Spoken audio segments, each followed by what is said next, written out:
todo lo agobiante, todas las preocupaciones, todas las inquietudes, venga un pensamiento, que es que el Señor está con nosotros. Yo te invito a que puedas pensar en cómo pilotar verdaderamente los pensamientos de tu cabeza. Nuestra vida no es como ese avioncito de papel con el que juegan mis hijos en casa, que últimamente están siempre queriendo que les haga un avioncito de papel y ellos lanzan el avioncito de papel por cualquier sitio y uno no sabe dónde va a acabar el avioncito de papel. Después hacemos muchos aviones y después vamos recogiendo por la casa aviones por todos lados, encima de la nevera, debajo de la cama. Entonces, ¿cómo ha llegado ahí? A veces nuestra manera de pensar o nuestros pensamientos es de la misma manera. Somos como un avioncito de papel que va y que toma el rumbo que sea. Y es algo muy diferente poder tomar el control, poder pilotar lo que pasa por nuestra cabeza. Y algunos se estarán preguntando, ¿y por qué esto es tan importante? Porque nosotros tenemos que amar al Señor con toda nuestra mente. Porque nosotros estamos llamados, como el primer mandamiento, ¿verdad?, a amar al Señor con todo nuestro corazón, pero también con toda nuestra mente. Voy a invitarte a que puedas abrir tu Biblia por Primera de Pedro, un contexto de sufrimiento, un contexto de prueba para la Iglesia, para los creyentes. Y vamos a leer algunos versículos en esta mañana, en el capítulo 5, desde el versículo 6 hasta el versículo 9. Y vamos a estar mencionando también, es verdad, algunos textos que nos van a servir de apoyo. Y sobre todo vamos a terminar con una historia que es realmente importante, una historia en el Antiguo Testamento donde el Señor nos recuerda nuevamente que Él está con nosotros y que nunca va a soltarnos. ¿Amén? Pues vamos a leer la palabra, capítulo 5 de la primera epístola de Pedro, versículo 6, allí dice así la palabra. Humillaos pues bajo la poderosa mano de Dios, para que Él os exalte cuando fuere el tiempo, echando toda vuestra ansiedad sobre Él, porque Él tiene cuidado de vosotros. Sed sobrios y velad, porque vuestro adversario, el diablo, como león rugiente, anda alrededor buscando a quien devorar, al cual resistir firmes en la fe, sabiendo que los mismos padecimientos se van cumpliendo en vuestros hermanos en todo el mundo. No tocaré mucho esta última frase, pero sí que la voy a decir ahora, de entrada. Es decir, muchas veces pensamos que eso que nos preocupa, nuestra prueba, nuestra dificultad, solamente nos pasa a nosotros. Y uno de los mensajes que está diciendo Pedro a la Iglesia en este texto es también vuestros hermanos en todo el mundo. Una de las cosas que más vivo a veces como pastor cuando escucho, ¿verdad?, las cosas que preocupan a los creyentes, siempre les digo, en realidad no estás solo. No estás sola, ni mucho menos. Es muy común. El problema que tienes, la dificultad que estás enfrentando es más común de lo que tú te imaginas. Vamos a estar viendo, con la ayuda del Señor, 3 reglas bíblicas, 3 reglas espirituales, para que aprendamos a pilotar nuestros pensamientos. ¿Eres de los que tienes la tendencia al avioncito de papel? ¿O eres de aquellos que puede aprender a pilotar, por supuesto, agarrado de la mano del Señor? Pues vamos a ver esos 3 principios a continuación que para mí tienen que ver con minimizar la preocupación excesiva. Tienen que ver con disfrutar, con sentir los cuidados del Señor, porque nadie nos cuida como nuestro Señor, como nuestro Padre. Y tiene que ver con resistir firmes, porque el entorno es complicado. Resistir firmes en la fe, agarrando firmemente, fuertemente, la mano poderosa de nuestro Dios, porque Él nunca, repito, jamás, nunca te va a soltar. Ese es el mensaje que quiero compartir contigo y que yo creo que sigue vigente. Es el mismo mensaje para la Iglesia, para los creyentes, para los destinatarios de esta epístola. No tengo ninguna duda, porque ellos estaban sufriendo. Ellos lo estaban pasando mal y la gran pregunta que tenían constantemente es ¿por qué Dios? ¿Será una cosa que Dios está permitiendo? Es una pregunta, es una reflexión para hacernos todos nosotros. ¿Esto que estoy viviendo, por qué lo está permitiendo el Señor? ¿Está dentro de su voluntad? ¿Esta prueba que estoy padeciendo está dentro de la voluntad del Señor? Te invito a que me acompañes al capítulo 3, en la misma epístola, porque como te digo, hablas constantemente de este tema, capítulo 3, versículo 17, y nos dice así la palabra: mejor es que sufráis por hacer el bien, si así Dios lo quiere, que por hacer el mal. Entonces hay maneras diferentes de sufrir, nos está diciendo también. A veces sufrimos malas consecuencias porque tomamos malas decisiones. Pero por eso está diciendo, es mejor que ya que vas a sufrir, o si te toca sufrir, que sufras estando en el camino correcto. Es lo que está queriendo decir. Pero todo el contexto de esta carta, de este libro, nos está hablando del sufrimiento. En el siguiente capítulo va a decir también que no nos pensemos que es una cosa extrañísima. Esto de pasar por las pruebas es algo inédito. Solo me pasa a mí. Esto que estoy viviendo... Solo soy yo. Pues no, está diciendo, no os sorprendáis por la tremenda prueba de fuego que os ha sobrevenido como si fuese algo insólito. Al contrario, alegraos de participar de los sufrimientos de Cristo. Y es que está señalando algo importante, y es que el sufrir o el padecer o las pruebas son también una seña de identidad de los discípulos de Jesús. Es que es normal, si nos paramos a pensar, el Señor Jesús tomó la cruz. ¿Y a dónde fue? A entregar su vida, con lo cual es lógico que ese camino fue un camino de sufrimiento, una copa poco apetecible, ¿verdad? Pero también es cierto la esperanza que tiene el creyente en la vida eterna y en la resurrección. Y es el mismo concepto y es la misma idea que va a transmitir Pedro a los creyentes aquí. Es verdad que te toca sufrir, pero un poquito de tiempo. Mira las cosas con perspectiva. No tienes la vida eterna. Y yo creo que ese pensamiento que nos dice la palabra es también el mismo pensamiento del cual tenemos que llenarnos nosotros de forma intencional.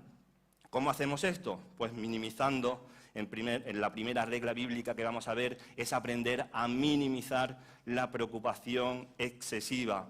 Nos dice el texto que tenemos que humillarnos bajo la poderosa mano de Dios, porque su mano es poderosa. Está ahí para agarrarte, pero también es una mano fuerte que te quiere sacar de cualquier tipo de atolladero donde nos metemos en algunas ocasiones. Y está diciendo, es una cuestión de posición.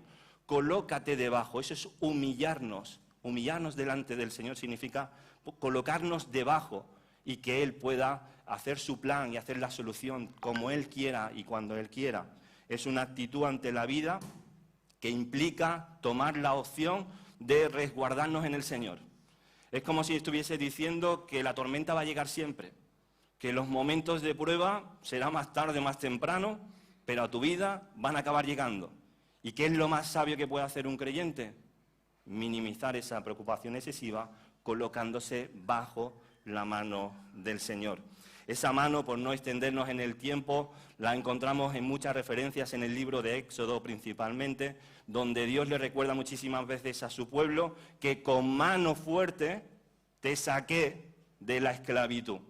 Con esa mano te liberé. Incluso antes de darle los mandamientos, en el capítulo 20 también lo vuelve a decir, yo soy el que os saqué de esa servidumbre. Así que tenemos que esperar que el Señor tome el control de todo lo que pasa, porque era como un lema en la iglesia. El Señor resiste a los soberbios, pero da gracia a los... Y eso era como un lema. Bueno, más que un lema, era un proverbio. Proverbios capítulo 3, versículo 34. Pero yo creo que la iglesia en Jerusalén hizo de ese versículo un lema. Seguro que cuando se iban de retiro tenían ese proverbio, Proverbios 3, porque lo tenían totalmente instaurado. Y después lo vemos en Santiago y lo vemos también en Pedro. Es decir, yo creo que eso circulaba. Es como cuando nosotros decimos que somos la iglesia del buen pastor, porque el Señor es nuestro buen pastor, el que dio la vida por cada uno de nosotros. Y eso forma parte, verdad, de uno de los lemas de esta iglesia. Yo te propongo que podamos tener otro tipo de lema, porque dice que el Señor nos exaltará cuando fuere el tiempo, cuando sea necesario. Si nosotros somos capaces de someternos a su voluntad, si nosotros realmente minimizamos esa preocupación, concediéndole al Señor el lugar que le toca, entonces Él dice y se compromete a exaltarnos cuando sea el tiempo. Evidentemente, como te decía antes, Pedro tenía en la cabeza la segunda venida, el regreso de Cristo, y está diciendo, mira las cosas con perspectiva. No es tanto lo que te está pasando cuando tienes esa perspectiva de la vida eterna. Dice la palabra que el Señor es el alfa y la omega. ¿Dónde lo dice? En Apocalipsis, el último libro. Se encarga la Biblia, se encarga la palabra del Señor de dejarnos muy claro que Él es la primera letra y la última. Ahora, ¿cuántas veces nosotros nos decimos, tengo un plan A, un plan B, un plan C? Yo por lo menos soy así. Un plan C, un plan D, un plan H, ¿no? Y tengo un montón de planes y un montón de preocupaciones que empiezan por cada letra. Podía utilizar todas las letras del abecedario, ¿no? Pero el Señor dice, yo soy el que tiene el control. Déjate de tus planes, déjate de tus tiempos, porque yo soy el que tiene el control. Cuando decidimos pensar de manera intencional en eso que os estoy diciendo, la mente ya no se llena simplemente de pensamientos negativos, sino que tú estás condicionando tu manera de pensar y lo estás haciendo de manera intencional, intentando que en tu mente abunde y sobreabunde la palabra del Señor. A veces lo que nos pasa a nosotros es que vivimos imaginándonos escenarios que no son reales. Vivimos anticipando, eso es lo que le gusta hacer a nuestra mente, imaginando escenarios que ni siquiera son reales. Y por eso la palabra está diciendo, echando toda tu ansiedad, toda tu preocupación, no la mitad de tus preocupaciones, no algunas cosas, echa toda tu ansiedad, no vayas tan rápido, no te anticipes en esos escenarios. Dice Pedro en el capítulo 2 que nosotros somos como peregrinos, que vamos caminando, entonces cada día tiene lo suyo. Ya me conocéis, muchas veces os lo digo entre semana cuando voy hablando con vosotros. Cada día tiene su propio afán. Son las palabras del Señor, que nos ayudan a entender que el Señor está diciéndonos una y otra vez que no nos va a soltar de su mano. No te imagines cosas que no son, no vivas anticipando amenazas que todavía no han pasado. Es que si hago esto tal me van a echar, bueno, te han echado. Y si me pasa esto, yo no voy a saber. Cuando mi hijo, yo a veces cometo ese error mucho, ¿no? Me creo que mi hijo tiene ya 18 años. Y no, tiene 6. Tiene 6. Y a veces estoy imaginando qué consejo le daré cuando él tenga 18 años. Vivimos anticipando escenarios que no son reales. Y el Señor nos dice que tenemos que vivir cada día, que cada día tiene lo suyo. Te invito a pensar también en el profeta Isaías, cómo pensamos de manera intencional. Trae textos de la palabra. ¿Cuántas veces pensamos que nuestra autoestima puede estar un poquito baja? Nuestra falta de seguridad. Fíjate lo que dice Isaías capítulo 43 y versículo 1. Israel, pueblo de Jacob, el Señor que te creó te dice, no temas, yo te he libertado. Yo te llamé por tu nombre, por la letra que empieza tu nombre. Tú eres mío. Si tienes que pasar por el agua, dice Isaías, yo estaré contigo. Si tienes que cruzar los ríos, no te ahogarás. Si tienes que pasar por el fuego, no te quemarás. Las llamas no arderán en ti, pues soy yo, tu Señor, tu Salvador, el Dios Santo de Israel. Yo te he adquirido. He dado como precio de rescate a Egipto, a Etiopía y a Sabá, porque te aprecio, dice el Señor. Porque eres de gran valor, dice la palabra del Señor, porque yo te amo. Para tenerte a ti y para salvar tu vida, entrego hombres y naciones. Lo doy todo por ti, nos dice el Señor. Y termina el pasaje diciendo, no tengas miedo, porque yo voy a estar contigo. La manera de pensar intencionalmente, queridos hermanos, es pensar que el Señor va a estar con nosotros, que no te va a soltar. Que tú dices que mi estrés, mi ansiedad, mi depresión, mi enfermedad, mi falta de trabajo, que todo eso me va a superar. Pero el Señor te dice que nunca te va a soltar de su mano. Y cuando uno se invade de ese pensamiento puede optar por dos cosas. O llenarse de miedo, que lo controla a uno, ¿verdad? O decir, yo me agarro fuertemente de la mano de mi Señor. Y la pregunta es, ¿qué vamos a hacer nosotros? ¿Vamos a vivir controlados por el miedo, por la incertidumbre, por el a ver qué pasará en nuestra vida? ¿O vamos a vivir agarrados de la mano del Señor? ¿Qué es lo que vamos a hacer? Porque cuántas cosas nos dan miedo, ¿verdad? Yo estaba pensando de pequeño, una cosa que a mí me daba muchísimo miedo, mucho pánico. Me daban muchas, pero una era la piscina. Fíjate qué cosa tan sencilla, todos los niños disfrutan la piscina, ¿no? Para mí yo lo vivía con pánico, no sabía nadar. Entonces me quería bañar, desde luego, pero entre la crema que me ponía mi madre y que me daba miedo el agua, lo pasaba bastante mal. Pero uno, como niño, evidentemente, ¿qué quiere? Meterse en el agua. Ahora, me metía en el agua y entonces mi padre lo sabe, ¿verdad? Porque yo abrazaba a mi padre, no sé, los que sois padres entenderéis esto, ¿no? Lo abrazaba como si no hubiese un mañana. Yo sentía que me iba a ahogar si mi padre no me agarraba. ¿Y qué me decía mi padre? No, tranquilo, si no te voy a soltar. Esa misma experiencia, por cierto, es la que tenemos en los campamentos de niños ahora de monitores, y lo tendremos este verano, ¿verdad? Con todos los niños. Ahí no hay nada que le guste más a un niño en el campamento que bañarse con sus monitores. Ahora, eso sí que es verdad que tienes que estar preparado, ¿verdad?, para los arañazos, para todo lo que va a venir, porque hay niños que no saben nadar y que quieren estar con la misma situación. Yo, desde luego, empatizo muchísimo con ese tipo de situaciones. El Señor nos dice que no nos va a soltar. Es que literalmente está diciendo que si tienes que pasar por el agua, yo estaré contigo. Que si tienes que cruzar los ríos, no te vas a ahogar. Es que es literalmente lo que nos está diciendo la palabra. El Señor va a estar con nosotros. ¿Y cuántas veces nos sentimos que estamos con el agua hasta el cuello? Que no sabemos qué decisión tomar. Lo sé porque me lo contáis vosotros, y porque yo lo vivo en mi vida. Es que no sé qué hacer.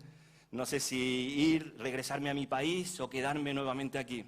No sé si tomar este trabajo o el otro. No sé cómo hacer en mi vida. Claro, es que no es tan fácil vivir, pero recuerda siempre algo, que el Señor nos dice que no va a soltarnos de su mano.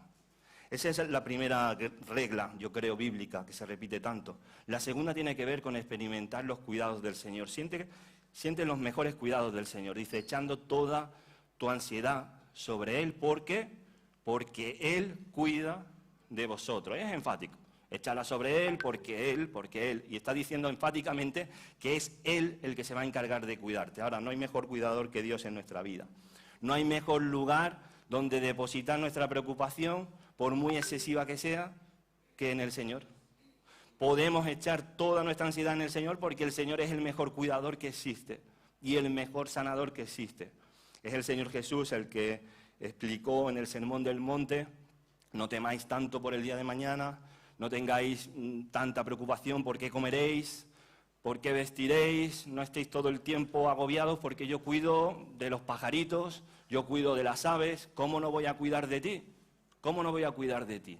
Y ese silogismo, esa manera de explicarse del Señor Jesús, ¿todo la podemos entender? Pues obvio, evidentemente el Señor va a estar cuidándonos todo el tiempo. Podemos depositar todas nuestras preocupaciones en el Señor.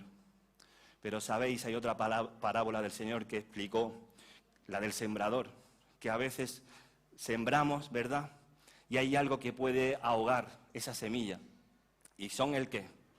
Los afanes de la vida, las preocupaciones de la vida. Hay gente que no entiende el Evangelio o que decide posponer seguir a Jesús simplemente porque está demasiado agobiado, porque está demasiado preocupado.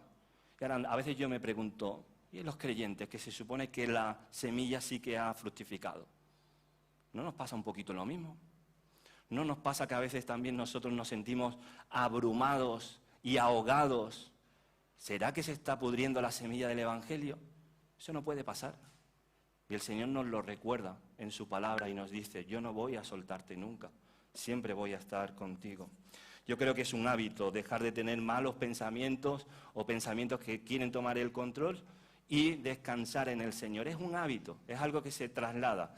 El apóstol Pablo va a decir a la iglesia en Filipenses que por nada debemos estar afanosos, sino que debemos dar a conocer al Señor todas nuestras preocupaciones delante, ¿verdad?, con oración y con acción de gracias. Está diciendo, es como un hábito de reciclaje. Nosotros venimos con nuestras ansiedades y preocupaciones, pero las reciclamos por medio de la oración. ¿Me estoy haciendo entender en esta mañana? Podemos reciclar las cosas que pasan por nuestra mente. No se tienen por qué quedar ahí. Nosotros podemos pensar y podemos decidir amar al Señor con toda nuestra mente. Reciclar no es sencillo, pero se acaba convirtiendo en un hábito, ¿verdad? Los envases van al amarillo. Yo el primer día no sabía, el segundo tampoco. Yo el día 524 entendí que los envases iban al amarillo. Ahora ya nadie me lo tiene que explicar. Los envases van al amarillo, es un hábito. Pues entonces nosotros también con nuestros pensamientos negativos. ¿Dónde van los pensamientos negativos? Yo no estoy diciendo que no van a estar. No estoy diciendo eso, estoy diciendo que los podemos reciclar con la ayuda del Señor, con el poder de la oración, con el poder que la oración tiene en nosotros. Vamos a ir con la última de las reglas en esta mañana. Hemos visto la necesidad de minimizar la preocupación excesiva.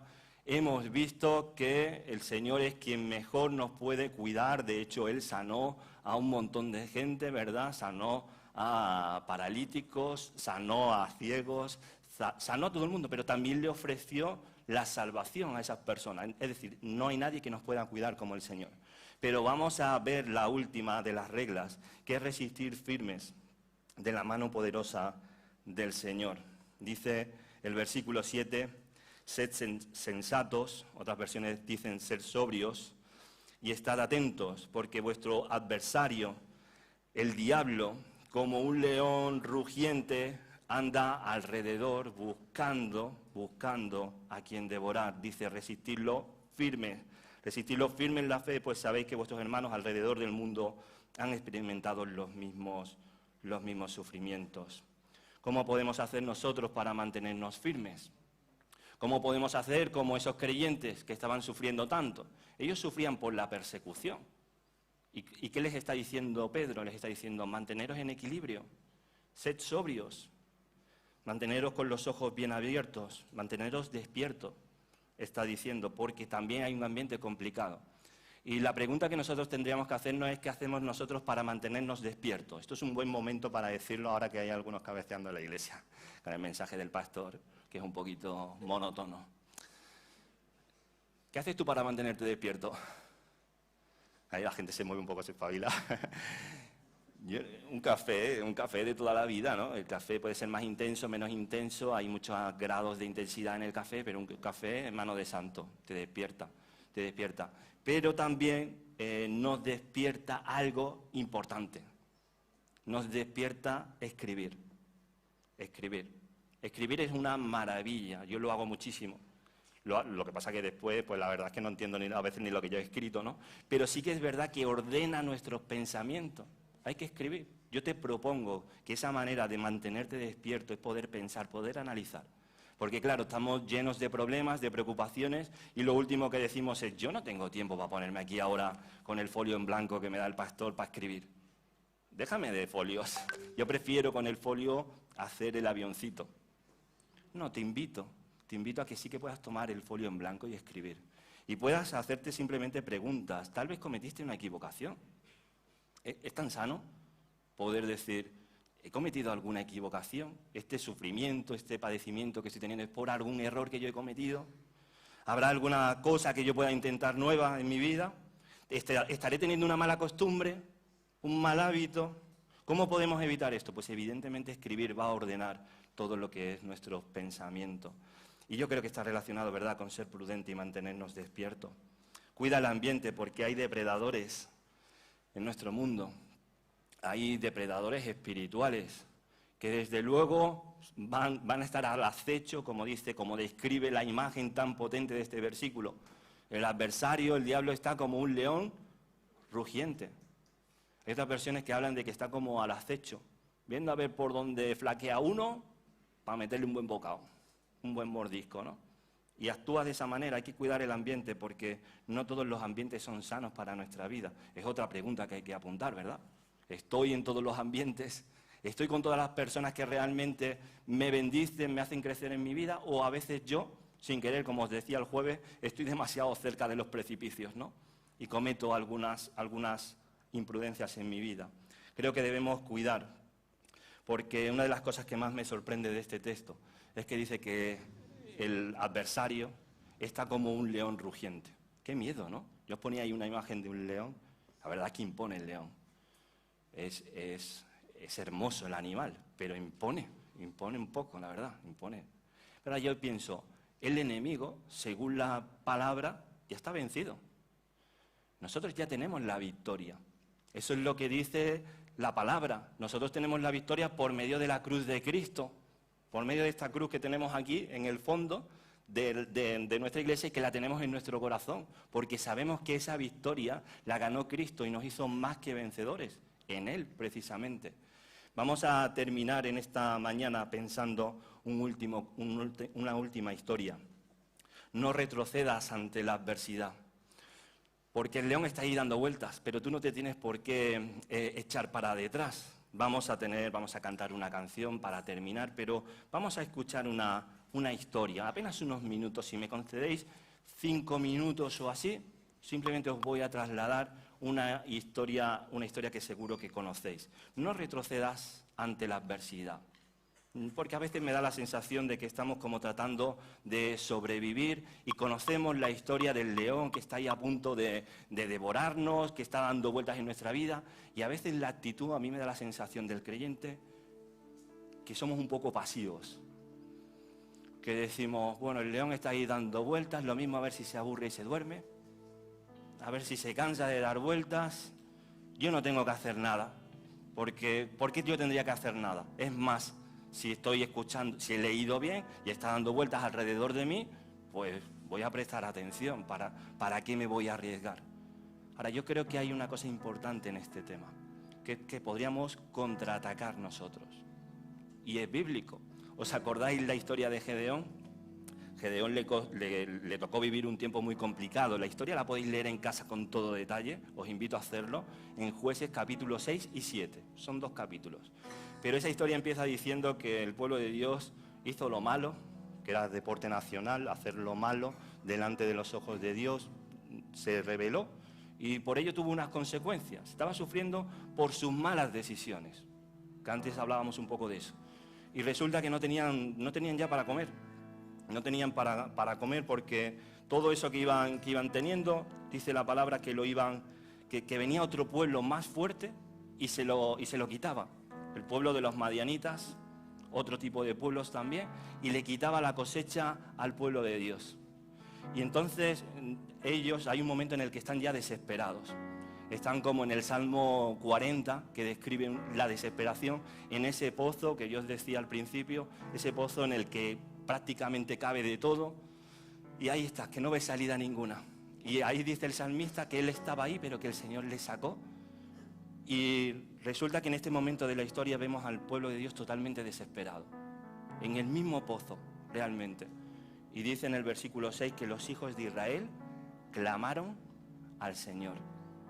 Lo enfatiza el texto en el siguiente versículo diciendo que ellos volvieron a clamar al Señor a causa de los madianitas que se estaban comiendo lo suyo, y el Señor les envió a un profeta. Y después de enviarles a un profeta, les envió también a Gedeón. Y Gedeón estaba, a mí una de las cosas que más me sorprende de Gedeón es que cuando Dios va a buscar a Gedeón, Gedeón está allí guardando un poquito de trigo en un escondite. Es decir, como me quitaban lo poco que tengo, ¿qué hacía el pueblo? Pues guardaba un poquito lo escondía un poquito. Y eso es lo que estaba haciendo Gedeón. Lo que a mí me llama la atención es que dice que el Señor le dice a Gedeón que es un valiente guerrero. ¿Valiente guerrero o valiente guerrero? Hay maneras de decir las cosas, porque como un valiente guerrero está escondiendo para después, tan valiente no parecía, ¿no? Y realmente no lo era, porque Gedeón estaba ahí diciendo y empieza a poner un montón de excusas, empieza a decir que nosotros somos de la familia, de la familia más pobre que hay, empieza a decir que yo soy el hijo, además yo soy el más pequeño de mi familia, empieza a poner un montón de excusas. Y entonces la palabra nos dice que el Señor le dice, no digas tantas cosas, versículo 16, no digas tantas excusas, ciertamente yo estaré contigo. Y tú derrotarás a los madianitas como si se tratara de un solo hombre. Yo estaré contigo. El Señor le dice a Gedeón lo mismo que nos dice a nosotros cada día, no voy a soltarte de mi mano. Yo te voy a utilizar a ti para que obtengas la victoria. Y después, un poco más adelante, bueno, hacemos un poco más breve la historia, Gedeón quita toda la idolatría y llega el momento de la verdad en el siguiente capítulo, el 7, el momento de ir a la batalla. Y resulta que eran un montón los madianitas, eran 135.000. ¿Conocéis la historia? Hay gente que se piensa que la historia es para el culto infantil, cuando es una historia para los adultos como la que más, ¿no? 135.000. Y el pueblo de Dios el pueblo de Israel eran, ¿alguien se acuerda? No, al principio eran 32.000, se quedaron en 300, pero al principio eran 32.000. El motivo, Dios le dice a Gedeón, son muchos, se van a creer que es por ellos, que es gracias a ellos. El que tenga miedo, mándalo para su casa, es literal. El que tenga miedo, que se vaya para su casa. Y se fueron para su casa, pues un montón, 22.000. Es decir, 2/3 partes tuvo miedo y se fue. Pero todavía Dios le dice a Gedeón, mira, una segunda prueba, porque eso del miedo, ya hay unos pocos que han desertado. El que vaya a beber el agua, ¿conocéis la historia? Es increíble, ¿no? El que vaya a beber el agua y la beba como los perrillos y se tira allí como si no hubiese un mañana, ese descartado también. Tú quédate solo, Gedeón, atento, quédate solo con los que se lleven el agua para beber, así. ¿Por qué le dirá eso? Porque como dice Pedro y lo hemos leído, hay que estar alerta y estar despierto, ¿verdad? Pues ¿cómo bebe un soldado que está alerta? Pues con más cuidado. Si tú te tiras y te tumbas, no estás tan preparado. Fíjate las cribas que hace el Señor y los filtros del Señor. Sin miedo y con preparación. Sin miedo y estando con los ojos bien abiertos. Y dice la historia al final que con ese grupo, que sí que fueron 300, que al final se dividen en 3 escuadrones de 100 y van con un cántaro y con una antorcha y lo llevan así tapadito y fueron como trazando toda una estrategia. Y poco antes Gedeón se había infiltrado estratégicamente como ninguno, ¿verdad?, en los enemigos, y habían tenido los enemigos un sueño. ¿Os acordáis del sueño? Habían soñado con comida, no es broma, habían soñado con comida. Habían soñado como algo de pan, ¿verdad?, que iba y estaban hablando de ellos. Y ¿qué significará este sueño tan extraño?